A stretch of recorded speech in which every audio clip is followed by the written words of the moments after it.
Efesios 5, versículos del 8 al 14.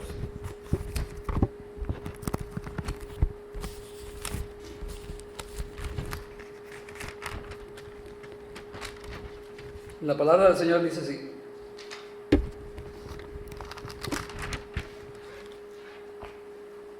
porque con certeza sabéis esto, que ningún inmoral, impuro o... Perdón. Desde el 8.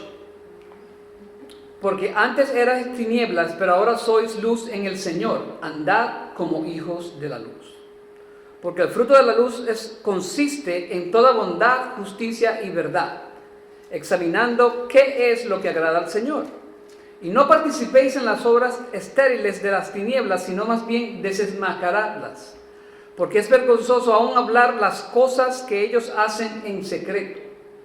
Pero todas las cosas se hacen visibles cuando son expuestas por la luz, pues todo lo que se hace visible es luz. Por esta razón dice: despierta tú que duermes y levántate de entre los muertos y te alumbrará Cristo. Vamos a orar. Padre Celestial, gracias por tu palabra, porque es perfecta, porque nunca se equivoca y porque tú, Señor, la alumbraste a través de esos siervos que tú seleccionaste para que escribieran esta palabra. Ayúdanos, Señor, a entenderla. Ayúdanos, Señor, a triturarla y a digerirla y a practicarla, Señor. Permite que hoy el apóstol Pablo, a través del Espíritu Santo, nos enseñe otra verdad importante en tu palabra. Gracias, Señor, en el nombre de tu Hijo Jesús. Amén y amén. Bueno, la semana pasada hablamos de andar con amor. Hoy vamos a hablar andar como hijos de luz. Mire, y nosotros dijimos que los primeros 3 capítulos tenían que hablar con teología, ¿verdad? Ahora estos capítulos, el 4, el 5 y el 6, ya lo hemos dicho, son parte de la parte práctica de la epístola. Aquí el apóstol Pablo, en este capítulo 5, expande el tema que abordó en los primeros 3 y continúa hablando de nuestro caminar. ¿Y qué es nuestro caminar? Nuestro estilo de vida. Nuestro estilo de vida, de nuestro diario vivir. La semana pasada abrimos el capítulo hablando de andar en el amor. Y explicamos lo que era el amor de verdad y el amor de mentiras, ¿de acuerdo? La idea aquí es que él sigue exhortando a que caminemos como hijos de luz, o para que andemos como hijos de luz. La idea de que el pecado es tinieblas y la santidad es luz es explicada detalladamente por el apóstol Juan en sus escritos, pero Pablo también habla de esta situación. Fíjense en Romanos 13, del 12 al 14, que nos dice Pablo. Dice: la noche está muy avanzada y el día está cerca, por tanto, desechemos las obras de las tinieblas y vistámonos con las armas de la luz. Andémonos decentemente como de día, no en orgías y borracheras, no en promiscuidad sexual y lujurias, no en pleitos y envidias, antes bien vestíos del Señor Jesucristo y no penséis en proveer para las lujurias de la carne. Eso lo dijo el apóstol Pablo. También el apóstol Pablo dice en 1 Tesalonicenses 5, del 4 al 8: mas vosotros, hermanos, no estáis en tinieblas para que el día os sorprenda como ladrón. Porque todos vosotros sois hijos de la luz e hijos del día, no somos de la noche ni de las tinieblas. Por tanto, no durmamos como los demás, sino estemos alerta y seamos sobrios. Porque los que duermen de noche duermen, y los que se emborrachan de noche se emborrachan. Pero puesto que nosotros somos del día, seamos sobrios, habiéndonos puesto la coraza de la fe y del amor, y por el yelmo de la esperanza de la salvación. Entonces, hermano, ¿qué tenemos que hacer? Nos tenemos que vestir del Señor Jesucristo. Ahí no nos dice Pablo en esos 2. Y después desháganse de la vestidura de la oscuridad y vístanse, ¿con qué? Con la vestidura de la luz, porque nosotros somos hijos de luz. Amén. El Señor Jesús nos dijo que Él era luz en Juan 8:12, pero también nos afirmó en Mateo 5:14 que nosotros somos la luz del mundo. Amén. Si no fuera por el Señor Jesús, nosotros no fuéramos luz. Nosotros somos luz porque Él es luz. El apóstol Juan en su evangelio presenta a Jesús como la luz que venía a este mundo para iluminar nuestras vidas. Juan 1:9. aquella luz verdadera que alumbra a todo hombre, venía a este mundo. En la Biblia la luz equivale al verdadero conocimiento de Dios. Por eso es que el salmista dice en su Salmo 36:9, porque contigo está el manantial de la vida, en tu luz veremos luz. En tu luz veremos luz. La luz o la vida de la luz se relaciona con la bondad, la justicia y la verdad. Fíjese allí en el versículo 8. En el 8 creo. En el 9, perdón. Dice, porque el fruto de la luz consiste en toda bondad, justicia y verdad. Todo hijo de luz debe ser bondadoso, justo y sostenedor de la verdad. ¿Estamos de acuerdo? Todo hijo de Dios debe ser bondadoso, justo y sostenedor de la verdad. La verdadera luz es Dios y está en Él. Por eso el apóstol Juan afirma que Dios es luz. Primera de Juan 1:5. Este es el mensaje que hemos oído de Él y os anunciamos. Dios es luz y no hay ninguna tinieblas en Él. Ahora, en este pasaje vamos a ver 4 cosas que como hijos de luz nosotros somos llamados a hacer. ¿Ok? Y la primera de ellas es que nosotros como hijos de luz somos llamados a examinar lo que le agrada al Señor. Fíjense en el versículo 10. Dice el apóstol Pablo, examinando qué es lo que agrada al Señor. Esta palabra se utiliza para probar o examinar la genuinidad o el valor de algo, de alguien como individuos, doctrinas o verdades espirituales. Escuche bien eso. Eso es examinar. El creyente está llamado a probar o examinar todo lo que llega a su vida. ¿Para qué? Para determinar qué es lo que le agrada al Señor. Esa es nuestra función. Examinar todo lo que llega a nuestra vida para saber si eso le agrada al Señor o no. ¿Amén? Ahora, obviamente, una manera fidedigna de realizar todas estas cosas, ¿qué es haciéndolo? Poniendo todo a la luz de ¿qué? De la palabra de Dios. Cuando nosotros queremos examinar algo, ¿qué hacemos? Tenemos que examinar la palabra de Dios, hermano. Y cuando la Biblia no lo dice, busquemos un principio que nos ayude en la Biblia a tomar una decisión. Porque ¿cuántos piensan que hay cosas en la Biblia que son medio grises? ¿Sí o no? ¿O todo es blanco y negro? Entonces el Señor nos manda a examinar todo para ver qué es lo que le agrada a Él. Yo le quiero hacer 2 preguntas en esta mañana. 2 preguntas. Bueno, me estoy adelantando un poquito. Hablando de examinar,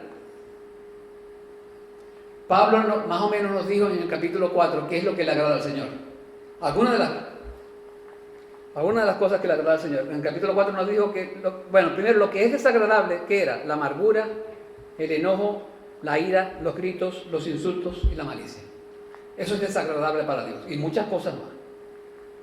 Pero lo agradable para Dios, nos lo dijo también el apóstol Pablo en el 4, es el ser amable, el ser misericordiosos, que seamos capaces de perdonar. ¿Nos lo dijo, sí o no? Amén. Entonces, en este momento de su vida como cristiano, ¿se siente usted en la capacidad de discernir entre lo que agrada y lo que desagrada al Señor? En este momento, ¿se siente usted capaz de discernir lo que le agrada y lo que le desagrada al Señor? Si tenemos un buen tiempo en la fe, debiéramos estar capacitados para hacer eso. Otra pregunta, ¿es usted lo suficientemente sincero consigo mismo como para remover lo que es desagradable en su vida para Él? ¿Es usted sincero consigo mismo? Usted se dice a usted mismo, como dice el salmista, o hablándose a sí mismo. Y usted puede decir, Juan, te estás equivocando. Esto está mal. Lo tienes que arreglar. Muchas veces como que es difícil. Pero Dios, usted lo puede hacer con la ayuda de Dios, hermano. Tenemos que ser capaces de criticarnos a nosotros mismos, de examinarnos a nosotros mismos y saber que lo que estamos haciendo el Señor no le agrada. Y muchas veces hacemos cosas que sabemos que no le agrada y igualito lo hacemos. Pero Él es tan misericordioso que si nosotros nos arrepentimos con sinceridad, Él nos perdona nuestro pecado. Primera de Juan 1:9.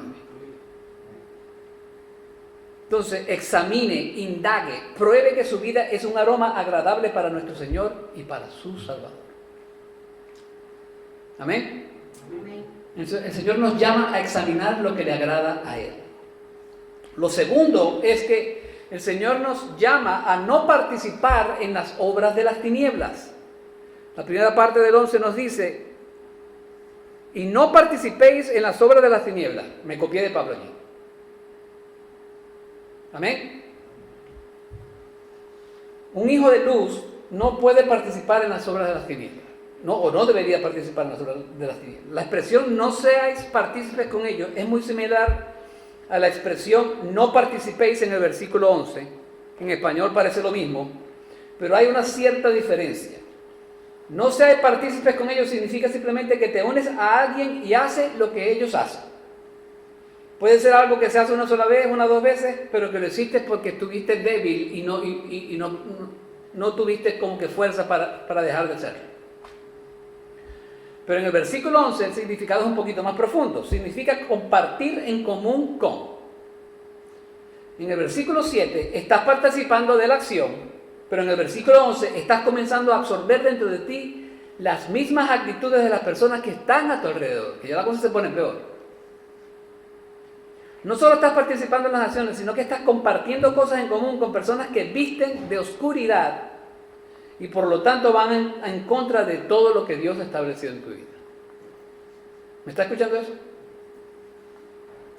Mire, en el capítulo 2 de Gálatas, Pablo nos enseña que la hipocresía se puede pegar. Entonces, si nosotros andamos con personas que no son de Dios, por muy fuertes cristianos que seamos, nos podemos desviar, mi hermano. Y sin querer queriendo, como decía el Chavo del 8, empezamos a hacer las cosas que los hijos de las tinieblas están haciendo. Y Pablo nos dice aquí, no participéis en las obras de las tinieblas. Tenemos el poder en la nueva vestidura para rechazar las obras de la oscuridad y es Dios el que nos da el poder para hacer eso. Porque si dependiera de nosotros, ¿qué pasaría? Estamos en el mundo, pero no somos del mundo. ¿Entendemos eso? Estamos en el mundo porque Dios nos puso aquí, pero no somos del mundo. Nosotros tenemos una ciudadanía ¿qué? Celestial. Una ciudadanía celestial. El apóstol Pablo muy elocuentemente nos explica esto en detalle en 2 Corintios 6 del 15 al 18. Dice, no estéis unidos en yugo desigual con los incrédulos, pues ¿qué asociación tiene la justicia y la iniquidad? ¿O qué comunión la luz con las tinieblas? ¿O qué armonía tiene Cristo con Belial? ¿O qué tiene en común un creyente con un incrédulo? ¿O qué acuerdo tiene el templo de Dios con los ídolos? Continúa Pablo, porque nosotros somos el templo de Dios vivo, como dijo Dios, habitaré en ellos y andaré entre ellos. Y seré su Dios y ellos serán mi pueblo, por tanto salid en medio de ellos y apartaos, dice el Señor, y no toquéis lo inmundo y yo os recibiré. Y yo seré para vosotros padre y vosotros seréis para mí hijos e hijas, dice el Señor Todopoderoso. Amén. Estamos en el mundo, pero no somos el mundo. No somos el mundo. Amén. Lo tercero, a lo cual somos llamados como hijos de luz, y esto es un poquito fuerte, pero ahí lo dice Pablo, dice que debemos desenmascarar las obras de las tinieblas. Fíjense en la segunda parte del 11, dice, sino más bien desenmascararlas, hasta el 13, porque es vergonzoso aún hablar de las cosas que ellos hacen en secreto, pero todas las cosas se hacen visibles cuando son expuestas por la luz, pues todo lo que hace visible es luz. Esta palabra significa sacar a la luz, exponer o condenar. Sacar a la luz, exponer o condenar. A menudo se utiliza en el contexto de corregir o reprender a alguien exponiendo su maldad o error. ¿Está escuchando eso? En el Nuevo Testamento generalmente esto conlleva una connotación que significa que alguien que va a convencer a alguien de su pecado o error y que a menudo significa que es el objetivo de llevarlo al arrepentimiento y a la verdad. ¿Usted entiende eso? Eso es desenmascarar a las tinieblas. Ahora usted me va a decir, pero pastor, usted me está diciendo que si yo hago pecando yo lo debo reprender.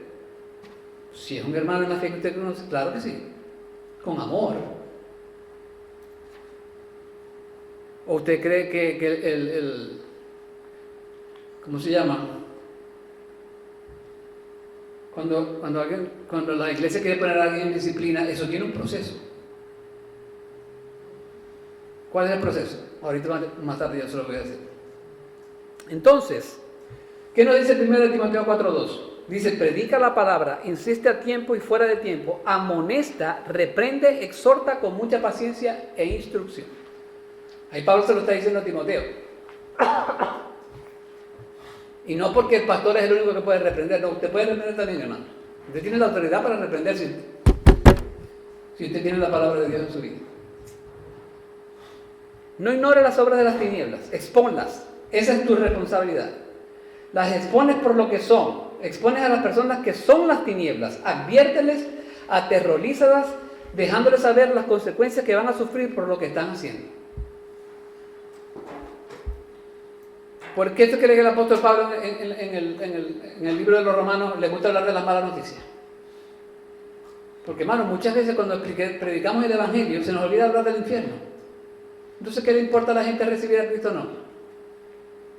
Si no tienen si la gente no la está asustando de que si no pasa eso te vas a ir al infierno. Para mucha gente el infierno no existe. Le digo algo, el infierno sí existe. Porque si el infierno no existiera, entonces el sacrificio de Jesús no valió nada. ¿Amén? Ahora, dentro de la iglesia, si alguien está en pecado, entonces ahí seguimos lo que nos dice Mateo 18. ¿Qué nos dice Mateo 18? Bueno, primero que todo, usted va a la persona, usted solito, y le dice, fulanito, yo te quiero mucho, pero estás pecando en esto. Si el hermano dice, no, que estás equivocado, que no te... Usted viene a agarrar 2 o 3 testigos, vuelve a hablar con el hermano. Si el hermano no quiere prestar atención o hacer caso, entonces viene y usted lo lleva a la iglesia. Y después que el hermano lo llevan a la iglesia y lo reprenden y lo quieren restaurar, porque ese es el objetivo de la disciplina, restaurarlo, no mandarlo al cuerno. Pero si el hermano no le quiere escuchar a la iglesia, ahí sí la Biblia dice, botarlo como si fuera un inconverso. Y lo saca de la iglesia. Y el hermano no puede volver a esa iglesia hasta que se arrepienta de lo que ha hecho y se lo diga a toda la iglesia que está arrepentido y ellos puedan ver que él se arrepintió de verdad. Entonces puede regresar a la iglesia. Ese es el proceso. ¿Vamos a dejar de hablarle al hermano? No, lo podemos darle ánimo, a llamarlo y todo lo que... Pero no puede venir a la iglesia. Porque el hermano no se sometió a la disciplina del Señor. ¿Amén? Amén. Oh, amén.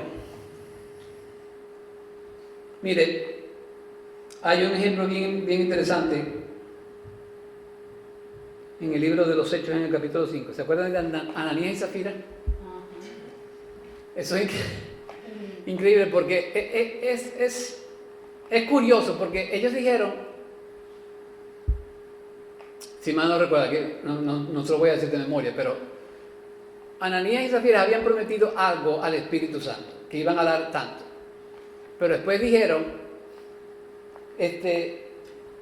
¿sabes qué? No vamos a dar tanto, o sea, no vamos a quedar... Y era de ellos, la plata era de ellos. Y dije, prometimos esto, pero no vamos a quedar con esta parte. Y eso es interesante, porque yo digo, bueno, ¿pero qué Señor hizo eso? Era dinero de ellos, pero lo que pasa es que les prometieron al Señor y como que la cosa era seria. Y el Señor los mató. De hecho, un predicador una vez dijo, yo no quiero ir a esa iglesia porque el Señor mata a la gente en esa iglesia. Pero es que él no le escucha, o sea, no se sometieron. Y Dios se lo llevó. Se lo llevó.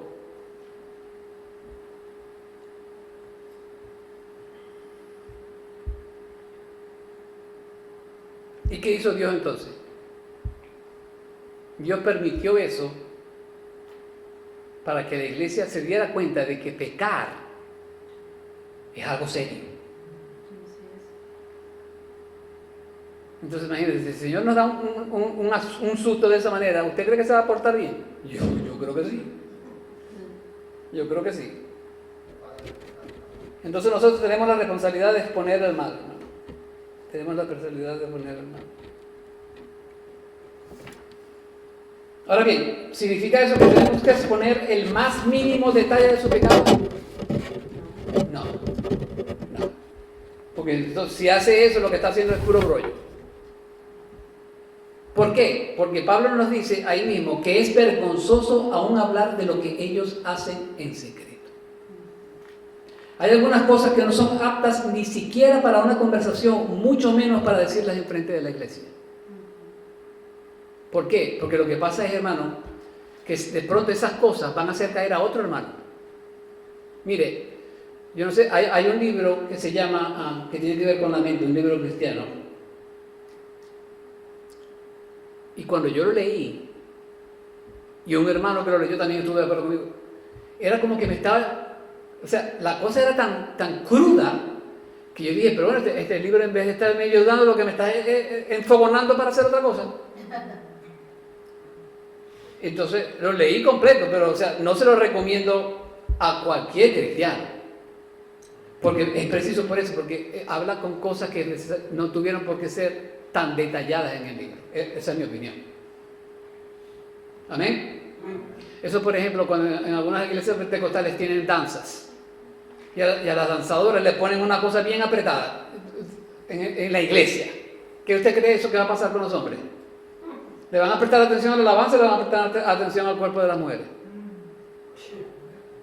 No tiene sentido, ¿sí o no? No tiene sentido. Pero bueno, entonces, a veces la gente hace cosas tan horribles y repulsivas que no se pueden ni mencionar.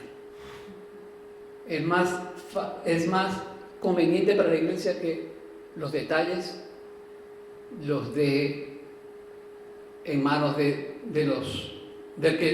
una o dos personas o del grupo de ancianos que la iglesia tenga. Amén.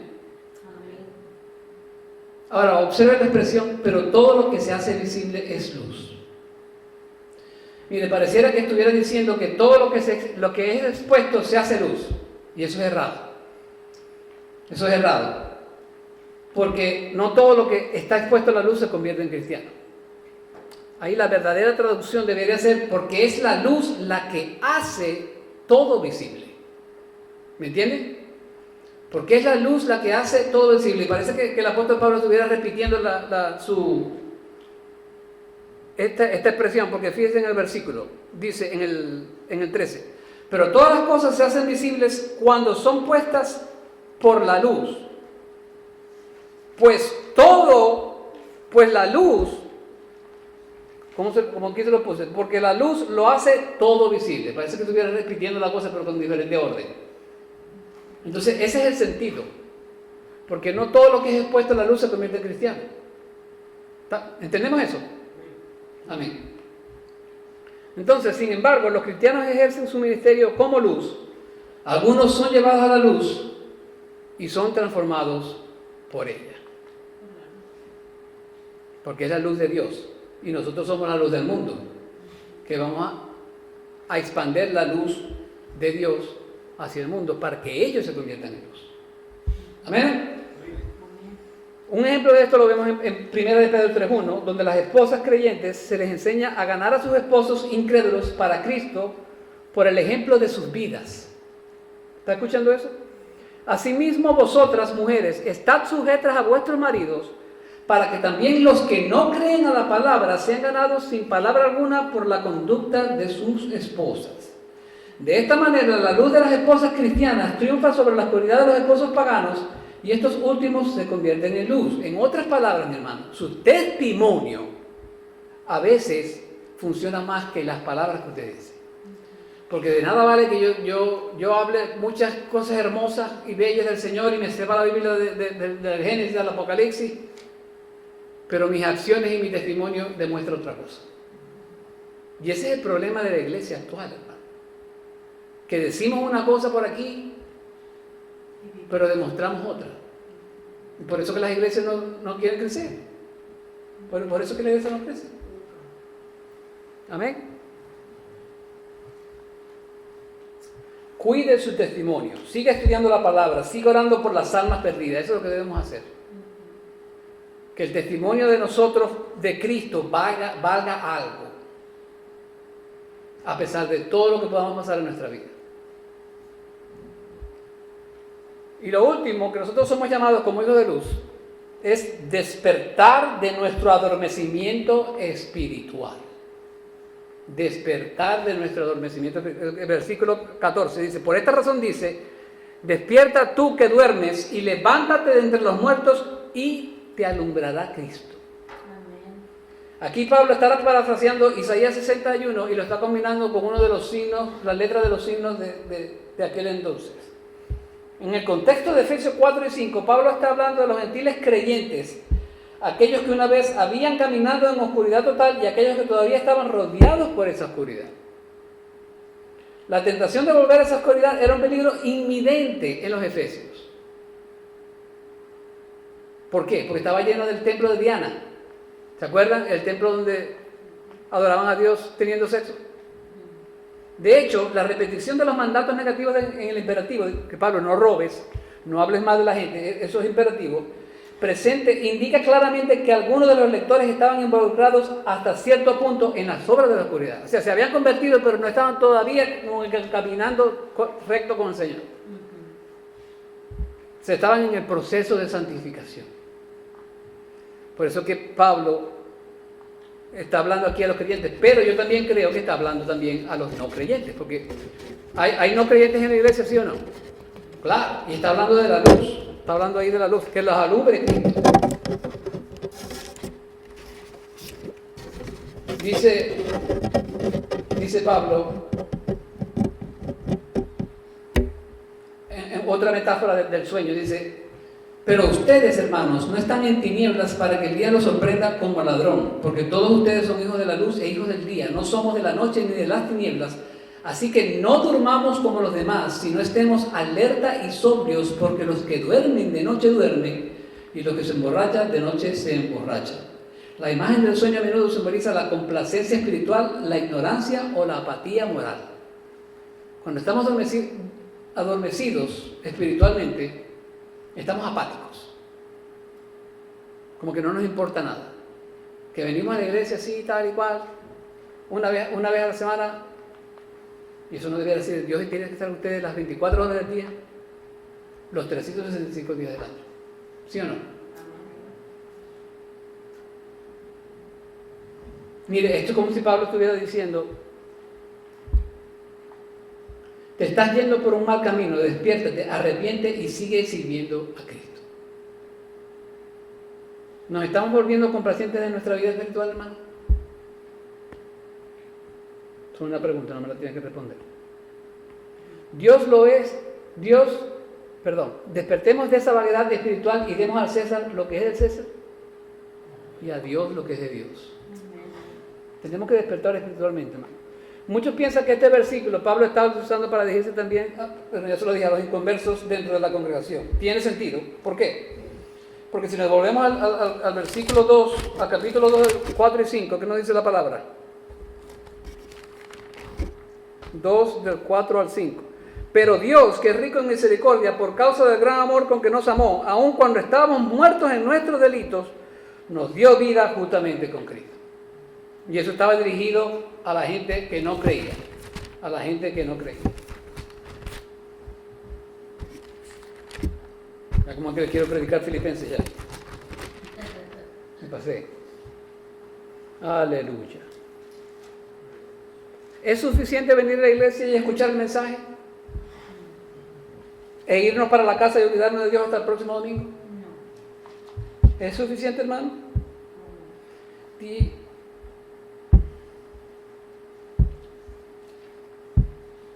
el apóstol nos dice en 5:14, por esta razón dice, despierta tú que duermes y levántate de entre los muertos y te alumbrará Cristo. Y te alumbrará Cristo. Acuérdese que Cristo le disipó la oscuridad en la cual se encontraba. Él lo alumbró con su luz admirable y lo convirtió en un hijo de la luz. Nos tenemos que acordar de eso, hermano. Despiértate, porque si estás dormido no vas a poder reflejar la luz de Cristo en este mundo y le vas a dar ventaja a Satanás para que siga engañando a la gente. Te tienes que despertar espiritualmente, hermano. Mire, Proverbios 6, 4 al 7 dice, no des sueño a tus ojos ni adormecimiento a tus párpados. Líbrate como la gacela de la mano del cazador y como ave de la mano del que caza. Ve, mira la hormiga perezoso, observa sus caminos y sé sabio, la cual sin tener jefe, ni oficial, ni señor, prepara en el verano su alimento y recoge en la cosecha su sustento. ¿Hasta cuándo, perezoso, estarás acostado? ¿Cuánto te levantarás de tu sueño? Un poco de dormir, un poco de dormitar, un poco de cruzar las manos para descansar. Dejemos de estar dormidos y preparémonos como iglesia, sumergiéndonos en la palabra, orando por las almas perdidas y plantando semillas en sus corazones. Eso es lo que tenemos que hacer, hermano. No podemos estar dormidos. No podemos estar dormidos.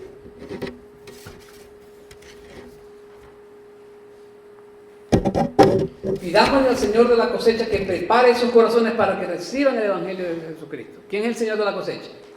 El Señor Jesús. Pidámosles al Señor de la cosecha que envíe obreros para esparcir su Evangelio por todo el mundo.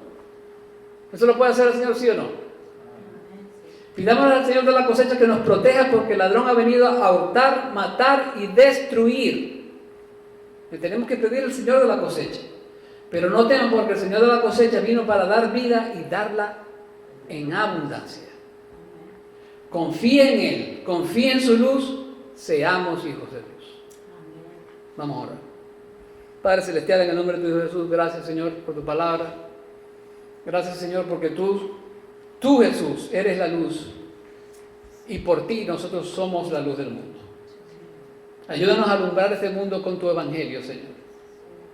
Ayúdanos a proteger nuestro testimonio, Señor, para que nuestro testimonio hable más que nuestras palabras. Y permite, Señor, que tu verdad se incruste en nuestros corazones todos los días de nuestra vida, Señor. Y que tú nos enseñes, Señor. Y que esa palabra nos traspase en nuestros corazones, Señor, como una espada aguda de 2 filos. Ayúdanos, Padre. Ayúdanos. En el nombre de tu Hijo Jesús. Amén.